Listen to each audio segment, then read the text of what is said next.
সুপ্রিয় শ্রোতা, গল্প পাঠের আসর চ্যানেলে শুনতে যাচ্ছেন অতীন বন্দ্যোপাধ্যায় রচিত মানুষের ঘরবাড়ি উপন্যাসটির ৩১তম পর্ব। আমি ওয়ারা কারিম, সাথে থাকুন। যাই হোক, আর যাওয়ার কথা উঠছে না বলে নিশ্চিন্ত। এবারে কেটে পড়লে হয়। বৌদি সে এমন নিরিবিলি জায়গায় দুটো মেয়েকে নিয়ে দাঁড়িয়ে আছি দেখলে খারাপ ভাবতে পারেন। পা বাড়াতেই আবার ডাক, বাবা ঠাকুর, আমরা কিন্তু যাব। মিমির কাছে বাবা ঠাকুর হয়ে গেলাম। আমার পায়ে ধরার সময় ঠাকুর বলেছিল, ঠাকুর না বাবা ঠাকুর। আমি কিঞ্চিৎ বিভ্রমে পড়ে গেলাম, তাকালাম না। চলে যাওয়াই শ্রেয়। এখন দরকার আমার লক্ষ্মীকে একা পাবার। রাত 10টা-11টা নাগাদ পাওয়া যাবে। সে তখন আমার নটুপটুর বিছানা করতে পড়ার ঘরে আসে। নটুপটুকে সঙ্গে নিয়ে লাগতে হবে। তুমি শেষ পর্যন্ত আমার পেছনে এতটা লেগেছ, রায় বাহাদুরের নাতনিকে লেলিয়ে দিয়েছ। কলেজের দেখা আর এখানে দেখা একেবারে আলাদা রকমের। কত সম্মান দিতাম, কত মহিমময়ী ভাবতাম, দেবী মনে হতো। শাড়ির খসখস শব্দ শুনলে বুকের ভেতরটা কেমন করত। এখন দেখছি তুমি আর লক্ষ্মী এক রকমের। আমার পেছনে লেগে মজা খুঁজে বেড়াও। আমি তোমাদের কাছে বাবা ঠাকুর? দেখুন, আমাকে বাবা ঠাকুর ডাকবেন না। আমি বিলু, কমার্স নিয়ে পড়ি, কম্পার্টমেন্টালে পাস। বাবার কথায় 10টা বিষয়ের মধ্যে 9টাতে পাস। জীবনে কে কবে সব বিষয়ে পাস করে? অবশ্যই সবই মনে মনে। যা বললাম তা অন্যরকম। বাবা ঠাকুর হতে যাব কেন? বাবা ঠাকুর নরেন খ্যাপা, তার ভক্ত আপনার পিতামহ। হ্যাঁ মাস্টার, তুমি বাবা ঠাকুর। লক্ষ্মী গলা উঁচিয়ে কথাটা বলল। না, আমি বাবা ঠাকুর না। মিমি বলল, বাবা ঠাকুর দ্য সেকেন্ড। ইস, কেন যে সাড়া দিয়েছিলাম বাবা ঠাকুরের ডাকে। তাঁর কাছে শরীর পবিত্র অপবিত্র বলে কিছু নেই। মানুষের মন পবিত্র থাকলে সে সব সময় পবিত্র। হাগামোতা কাপড়ে পূজা আটকায় না। স্নান না করেও মায়ের মন্দিরে ঢোকা যায়, পূজা দেওয়া যায়। আমি শুধু তাঁর আজ্ঞা শিরোধার্য করেছি। আমি বাবা ঠাকুর দ্য সেকেন্ড হতে যাব কেন? আসলে মিমি তার অপমানের জ্বালা এভাবে মেটাতে চায়। মিমির এই ব্যবহারে নারী জাতির উপর ভারী বিদ্বেষ জন্মালো। সর্দির জন্য যে ভাবালুতায় ভুগছিলাম তাও কেটে গেল। অবশ্য আমার মার অভাব অনটনে দেবী সর্বভূতেষু চেহারাটা জীবনে বারবার দেখা সত্ত্বেও একা থাকলেই কোনো ফুলের উপত্যকায় এক তরুণী কেবল দৌড়ায়, এমন একটা ছবি মাথার মধ্যে কে যে গুঁজে দিয়ে যায়। আর এটা থাকে বলেই পড়ার প্রতি আগ্রহ জন্মাচ্ছে। এটা আছে বলেই বড় হবার স্বপ্ন দেখি। না হলে যেন সব ফাঁকা মাঠ, জীবন মৃত বৃক্ষের মতো। আবার সেই ধন মান যশের কথা মনে উঁকি দিল। ওসব হলে কেউ আর মজা করতে পারবে না। তখন গাড়ি থেকে নেমে এ শর্মার গলায় মালা দেবার জন্য দাঁড়িয়ে থাকতে হবে। এবং এইভাবে কোনো এক উঁচু মঞ্চ থেকে আমি জ্বালাময়ী বক্তৃতা দিই। কখনো নিমগ্ন থাকি বই লেখায়, কখনো কবি হয়ে যাই, অথবা শিল্পী। ওস্তাদ বাড়ে গোলাম আলী। যা কিছু আমার নাগালের বাইরে, সেই সব স্বপ্নে মনটা বিভোর হয়ে থাকে। এদের সঙ্গে কথায় পারবো না। মেয়েদের সঙ্গে আমি ঠিক গুছিয়ে কথাও বলতে পারি না। আমার দৃঢ়তা কম। আমার মধ্যে নারী জাতির জন্য দুর্বলতাই বেশি। সব সুন্দরী কিশোরীকেই মনে হয় এদের ছুঁতে পারলেও পবিত্র হওয়া যায়। সর্দি নীল রঙের গাড়িতে যখন স্কুলে যেত, আমি রোয়াকে বসে দেখতাম। এই দেখার মধ্যে এক সৌন্দর্য আবিষ্কারের নেশা ছিল। তার পায়ে সাদা কেডস, সাদা মোজা, বব করা চুল রেশমের মতো, যেন আমার সামনে আস্ত তাজা ফুল হয়ে ফুটে থাকত। এই সৌন্দর্য বোধ কোথায় রাখি? সৌন্দর্য বোধই আমাকে বড় বিপাকে ফেলে দেয়। কলেজে মিমিকেও সে এক সৌন্দর্য বোধ থেকে আবিষ্কার। এখন দেখছি কত নিষ্ঠুর হতে পারে মিমি। সে আমাকে জব্দ করার জন্য বাড়ি পর্যন্ত যেতে চায়। বংশ যার এত দিনহীন, তার আবার বড় হবার স্বপ্ন দেখা কেন? বাবা ঠাকুর দ্য সেকেন্ড বলায় এত রাগ হলো যে বলেই, বাড়ি গেলে ঠ্যাং খোড়া করে দেবে পিলু। ওকে তো জানেন না, সে তার দাদার সঙ্গে কেউ মস্করা করছে জানলে আর রক্ষা রাখবে না। দাদাই হচ্ছে পৃথিবীতে তার দেখার সবচেয়ে বড় মানুষ। দাদা আর বিদ্যাসাগর তার কাছে সমান। দাদা তার কলেজে পড়ে, সোজা কথা না। সহসা খিড়কির বাগানের দিকটায় পটু হাজির। স্যার, আপনি এখানে? মামা খুঁজছে। তাড়াতাড়ি পালাতে হয়। মিমি আর লক্ষ্মীর সঙ্গে নিভৃতে কথা বলা অশালীন ব্যাপার। বয়স তো হচ্ছে, 18 বয়সটা কম না।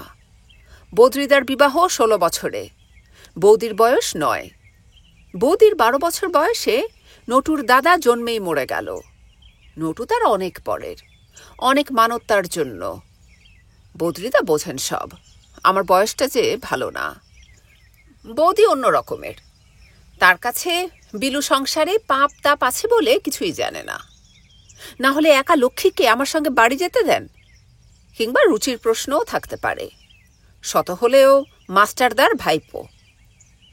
যাই হোক, কারো দিকে না তাকিয়ে ধর্মশালা রান্নাবাড়ি পার হয়ে ছুটে যাচ্ছিলাম। তখনই মিমি বলছে, গেলে কি হবে, ছাড়া পাবে না, তোমার সঙ্গে কথা আছে। ছর্দি নাকি চিঠি লিখবে তোমাকে। মাথাটা ঝাঁঝা করতে থাকলো। লক্ষ্মী সত্যিই আমাকে ডুবিয়েছে। লক্ষ্মীকে একমাত্র সে পলাতক জীবনের কথা বলেছিলাম।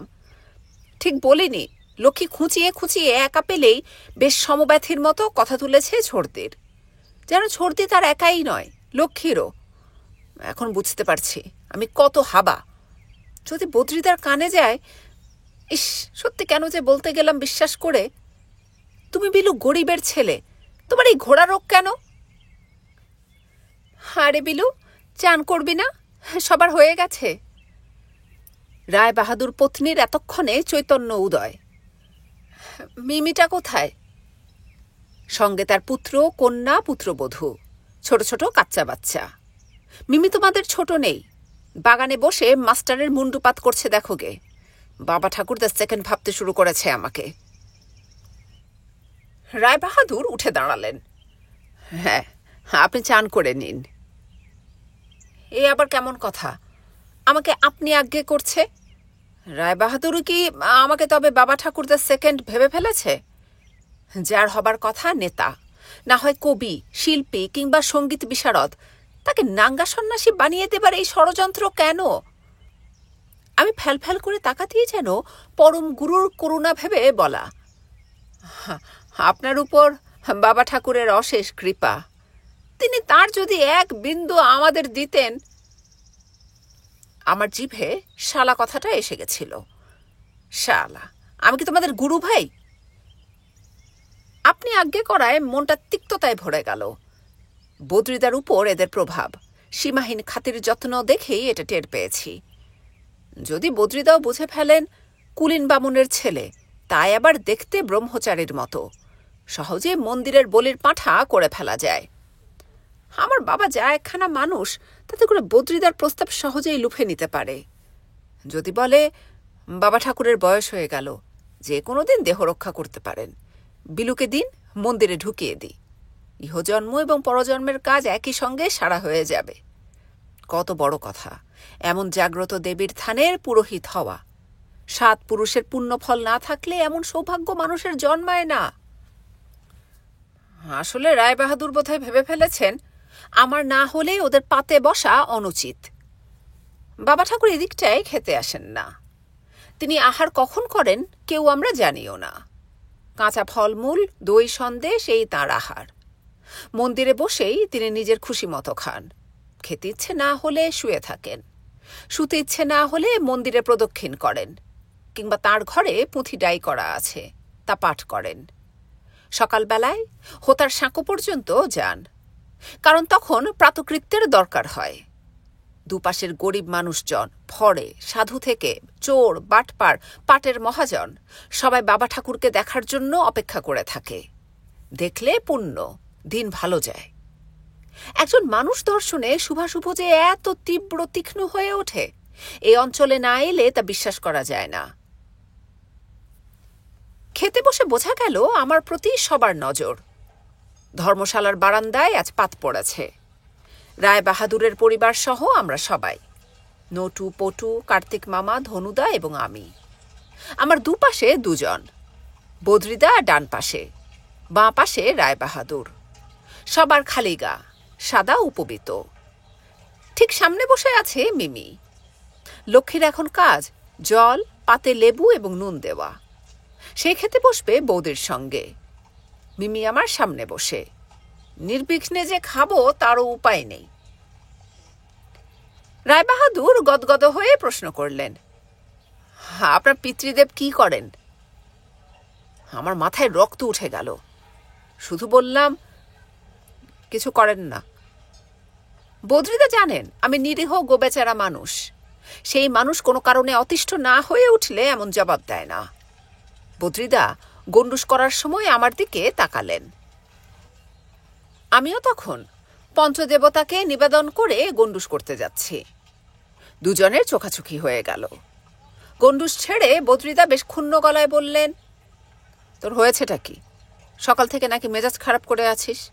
নটুপটুকে পড়াতে বসালি না, কলেজে গেলি না, রেললাইনে গিয়ে বসে থাকলি। স্থূলকায় রায়বাহাদুর সরু আতপ চালের ভাত, ঘি এবং শুক্তোর ডাল দিয়ে মাখছিলেন। গন্ধরাজ লেবুর সুঘ্রাণ উঠছে। তিনি তার খাওয়ার চেয়ে আমার সম্পর্কে বেশি কৌতূহল অনুভব করছেন বোধহয়। কারণ ভোগের দিকে তার মন নেই, বদ্রিদার কথার দিকে তার মন। বদ্রিদা ঠিক বাবা ঠাকুরের মহিমা বুঝে উঠতে পারছেন না। তাকে বিষয়টা অধিগত করানো দরকার ভেবেই যেন বলা, বাবা ঠাকুরের ইচ্ছে, তুমি বদ্রি কেন যে বুঝছো না। অর্থাৎ আমার আজকের মেজাজ মর্জি সবই বাবা ঠাকুরের মহিমার ফলে হয়েছে। বাবা ঠাকুরকে আমিও শ্রদ্ধা ভক্তি করি। বিষয় আশয় থেকে তিনি মুক্ত, তার জ্ঞান অসীম। এসব এখানে থাকতে থাকতে টের পেয়েছি। কিন্তু তাকে পার্থিব জগতের বাইরের কোনো শক্তি ভাবিনি। বদ্রিদা বললেন, তা ঠিক। বাবা ঠাকুরের অসুখের সময় বৃন্দাবন চক্রবর্তীকে নিয়ে আসা হলো মন্দিরে ফুল জল দেবার জন্য। ঢোকাতে পারলে? বাবা ঠাকুর বলির খাড়া নিয়ে লোকটার পেছনে ছুটেছিলেন। তিনি সব বোঝেন। ধরতে পারো বাবা ঠাকুর তার নিজের উত্তরাধিকারী ঠিক করে ফেলেছেন। তোমার মাস্টারের মুখখানি দেখেছ? নিষ্পাপ, পবিত্র, নবীন সন্ন্যাসীর মতো দেখতে। নবীন সন্ন্যাসী কথাটি শুনে মিমি আমার দিকে একবার চোখ তুলে তাকালো। আমি গালে হাত দিলাম। সোনালি রেশমের মতো দাড়ি গালে। এর জন্যই তবে যত হুজ্জুতি। আচ্ছা, দেখা যাবে। কোনো রকমে খেয়ে উঠে ঘরে এসে বসতে না বসতেই দেখি মিমি হাজির। ও আমাকে ছেড়ে দেবে না বলছে। না ছাড়ার কাজটা বোধ হয় এখন থেকেই শুরু করতে চায়। খুব ভালো মানুষ হয়ে গেলাম, বিনীত কথাবার্তা। আপনারা কখন যাচ্ছেন? সে দিয়ে তোমার কি দরকার? যখন জানার দরকার নেই, বালিশটা টেনে শুয়ে পড়া যাক। চোখ বোঝার চেষ্টা করি। ঘুমই এখন এর হাত থেকে পরিত্রাণ করতে পারে। পাশ ফিরলাম। ছর্দি নাকি তোমাকে পুলিশে দেবে বলেছিল? ভয় দেখিয়েছে। চোখ বুঝেই বললাম, কারণ লক্ষ্মী যা ডোবাবার ডুবিয়েছে, এখন ভেসে উঠে লাভ নেই। কেন ভয় দেখালো? কিছু বলছেন? হাই তুললাম। কেন ভয় দেখালো? চুরি করেছিলাম। কি চুরি করেছিলে? টাকা। আমি আস্ত একটা চোর। হাই উঠতে থাকলো। হাই তুলে যদি রেহাই পাই। কার টাকা? গোবিন্দদার। গ্যারেজে কাজ করতুম। ম্যাট্রিকে কম্পার্টমেন্টালে পাশ করে এর চেয়ে বেশি কিছু করা যায় না। এখানে উদয় হলে কি করে? সেও ভাগ্য। তোমাকে গ্যারেজেই মানায়। ঠিকই বলেছেন। হাই তুলেও দেখছি নিস্তার নেই। আমাদের গ্যারেজে কাজ করবে? না, আমি যে কথা দিয়েছি। কাকে কথা দিয়েছ? ছর্দিকে। কি কথা? মানুষ হব, বাবা ঠাকুর হব না। চোর চোরকে বাবা ঠাকুর মানায় না। তারপরে উঠে সোজা মিমির কাছে হাত জোড় করে বললাম, দোহাই বলবেন না যেন আমি চুরি করেছিলাম। গোবিন্দদার কৌটো থেকে টাকা চুরি করেছিলাম। চুরি করে পালিয়েছিলাম। আপনার পিতামহ জানলে দুঃখ পাবে। বয়ে গেছে দুঃখ পেতে। শুনলেন না, বলল দেখতে নবীন সন্ন্যাসী। ওইটুকুই তো তোমার সম্বল। শ্রীচরণ দুখানি বাড়িয়ে দিতে লজ্জা করল না? এক কলেজে পড়ি, এক ইয়ারের ছাত্র। মিমি, কলেজে আপনাকে দূর থেকে দেখতাম, কি গম্ভীর। আমাদের সাহসী হতো না আপনার কাছ দিয়ে যাবার। আপনি এখন আমার পেছনে লেগেছেন। একটা কাজ করবেন, বড় উপকার হয়। কি কাজ? পিতামহকে নিবৃত্ত করুন। যা আজ্ঞে আপনি করছে। ভাবছো তোমাকে করছে? না, তা না, বাবা ঠাকুরের আমি ডামি তিনি বুঝে ফেলেছেন। তবু যাই হোক, অমন বুড়ো মানুষ আজ্ঞে আপনি করলে অস্বস্তি হয়। দাদুকে সব বলে দিলেই আজ্ঞে আপনি বন্ধ হয়ে যাবে। কি বলবেন? তুমি একটা চোর বলবেন তো? তার মানে? যদি দয়া করে বলেন তাহলে জানাজানি হয়। তুমি আমাকে আপনি আজ্ঞে করছো কেন? বলবো না। গেল সব। প্রথমে ভেবেছিলাম দোহাই বলবেন না, বললে ঠিক বলে দেবে। পরে ভাবলাম কথা যদি রাখে তাহলে আমি যে চোর ছ্যাঁচোর জানাজানি হবে না। এটা এখন দেখছি সত্যি জানাজানি হওয়া দরকার। বৃন্দাবন চক্রবর্তীকে ঢুকতে দেননি বাবা ঠাকুর। এক পঞ্চতীর্থ এসেছিল দেবীর পুরোহিত হবে বলে। বাবা ঠাকুর তার গেরুয়া বসন এক হ্যাঁচকায় নাঙ্গা করে দিয়েছিলেন। আরও এভাবে দু একজন এসে বাবা ঠাকুরের কোপানলে পুড়ে ছাই হয়ে গেছে। তার মহিমা বোঝা দায়। এখন ভেবে ফেলেছে সবাই আমি সেই মানুষ বাবা ঠাকুর যার সন্ধানে ছিলেন। একমাত্র চোর জোচ্চোর প্রতিপন্ন হলে যদি এই বিষম দায় থেকে রক্ষা পাওয়া যায়। বললাম, দোহাই বলুন, সবাইকে বলুন, চোর ছ্যাচর দিয়ে কখনো থানে পূজা হয়? সব প্রণামীর পয়সা মেরে দেবে না? মিমি কিঞ্চিত ঘাবড়ে গেল। বলল, জানাজানি হলে ভালো হবে। এখান থেকে সটকে যেতে হবে না? বদ্রিদা একটা চোরকে জেনে শুনে রাখবে? মিমি, আমার কাছে দুই সমান। তার মানে? তার মানে আপনি বুঝবেন না। আমার চোখ সত্যি বড় কাতর দেখালো। কাতর চোখ দেখলে বোধহয় মেয়েদের মধ্যে মাতৃভাব জাগে। মিমির মধ্যেও মাতৃভাব জাগছে। এই সুযোগ। বললাম, আপনি আদুরে নাতনি, রায়বাহাদুরকে দিয়ে বলান আমাকে দিয়ে ওসব কাজ হয় না, হবে না। তুমি দেখছি খুব ভয় পেয়ে গেছ। আপনি তো আমার বাবা কাকাকে জানেন না। মাস্টারমশাই তোমার কাকা না? হ্যাঁ, আমার মানু কাকা। তিনি কম্পার্টমেন্টাল পাশ করেছিলাম বলে গ্যারেজে ঢুকিয়ে দিয়েছিলেন। হাতের কাজ শিখলে নাকি অনেক পয়সা। তার বন্ধু গাড়ি বাড়ি পর্যন্ত করেছেন। তোমার বাবা মত দিলেন? বারে দেবেন না। গাড়ি চালাবো, একটা আস্ত গাড়ি আমার হাতে, কত লোকের প্রাণ আমার হাতে, অফিস কাছারিতে ঠিকমতো হাজিরা আমার হাতে। বাবা তো একেবারে গদগদ। গ্যারেজে কাজ শিখলে একদিন গাড়ি চালাতেও শিখে যাব। আমার বাবার স্বপ্ন ছিল আমি গাড়ি চালাই। মাতৃভাবটা আরো দেখছি স্পষ্ট হয়ে উঠেছে মিমির। তোমার বাবা এটা ঠিক কাজ করেননি। তুমি গাড়ির ড্রাইভার হবে? ছি, ভাবা যায় না। আচ্ছা বলুন তো, ভাবা যায়? কেবল আমার ছোট ভাই পিলু বলতো দাদা কলেজে পড়বে। বোনটাও, মারও ইচ্ছে। তাই তো হওয়া উচিত। সে আর হচ্ছে? আপনার দাদু, বাবা ঠাকুর, বদ্রিদা মিলে মানু কাকার কাছে যদি যায় আমি তাহলে মরেছি। ওরা যাবে কেন? বাবা ঠাকুর বানাবার জন্য। ওরা বললেই তোমার বাবা মত দেবেন কেন? হায় ভগবান, তুমি তো আমার বাবাকে চেনো না। বাবা দেশ ছেড়ে এসে কতকাল যে জাতমান উদ্ধারের জন্য নামাবলি গায়ে ঘোরাফেরা করেছেন। তুমি তো জানো না, মানু কাকার ইচ্ছেই বাবার ইচ্ছে। মানু কাকার উপর আর কারো কথা নেই।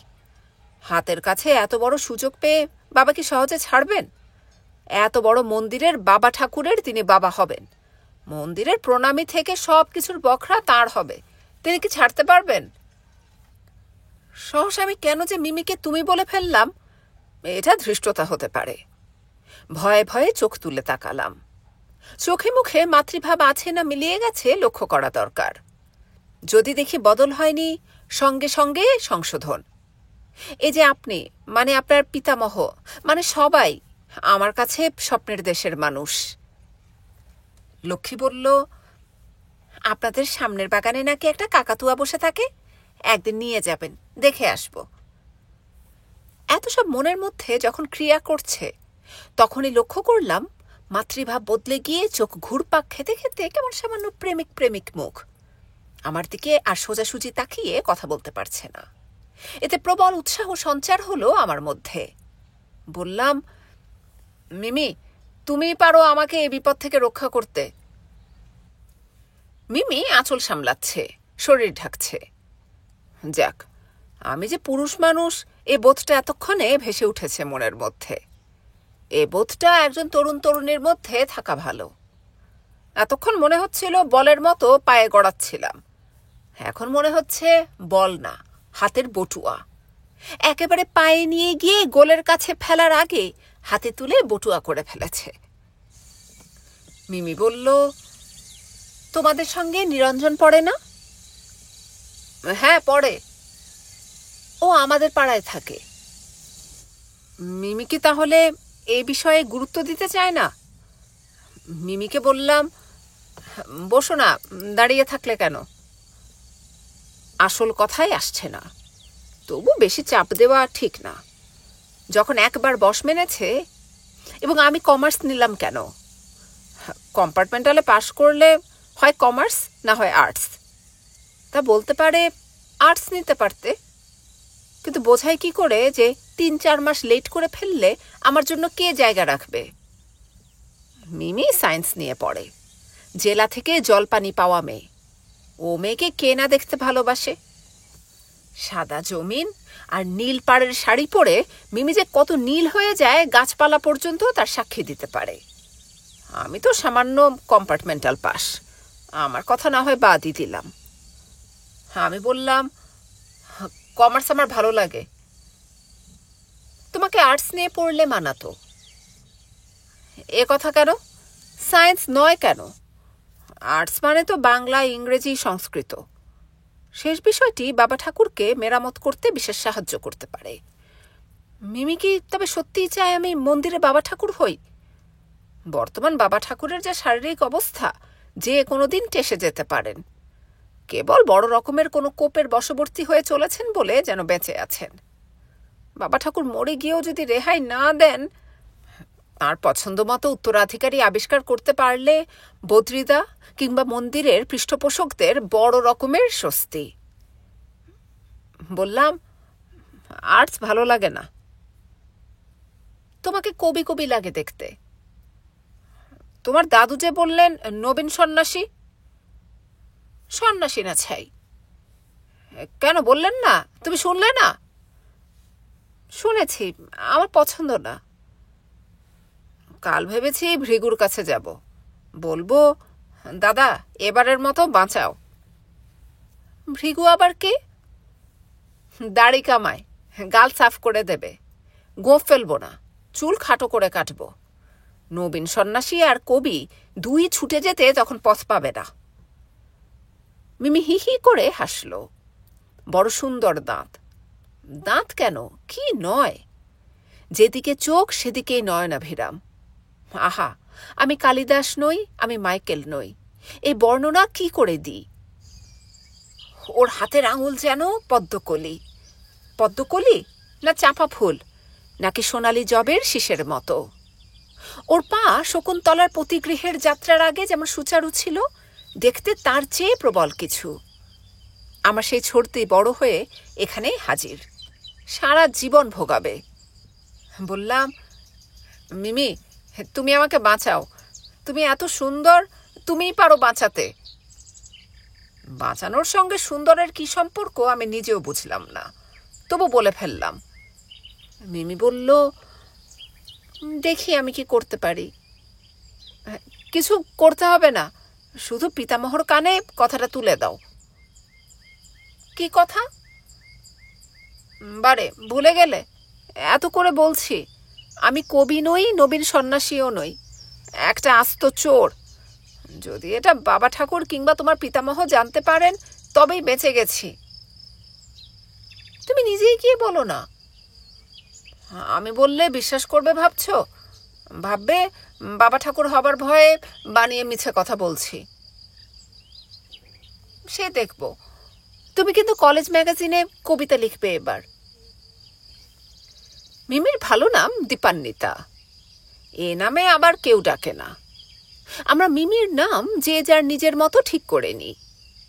মিমি আমার কাছে ছর্দি। ছর্দিকে নিয়েই আমার প্রথম মনোকষ্ট, অর্থাৎ যাকে সাদা বাংলায় বলে ভালোবাসা। 1 বছর পর টের পেয়েছি এরই নাম ভালোবাসা। এটি টের পাবার পর মিমি আমার কাছে ছর্দি হয়েই আছে। যেমন নিরঞ্জনের কাছে মিমি বিশালাক্ষী, কেউ ডাকে হৈমন্তী, যার যেমন। সেই মেয়ে কলেজ ম্যাগাজিনের সহসম্পাদক। কে কবিতা লিখবে, কে গল্প লিখবে, কে প্রবন্ধ লিখবে, তারই ঠিক করে দেবার কথা।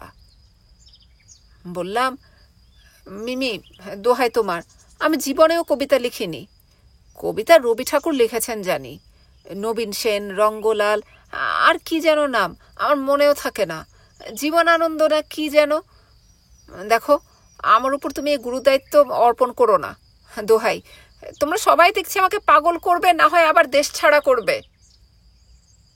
মিমি এবার বেশ দৃঢ়তার সঙ্গে বলল, হবে, দাদুর কানে কথাটা তুলব।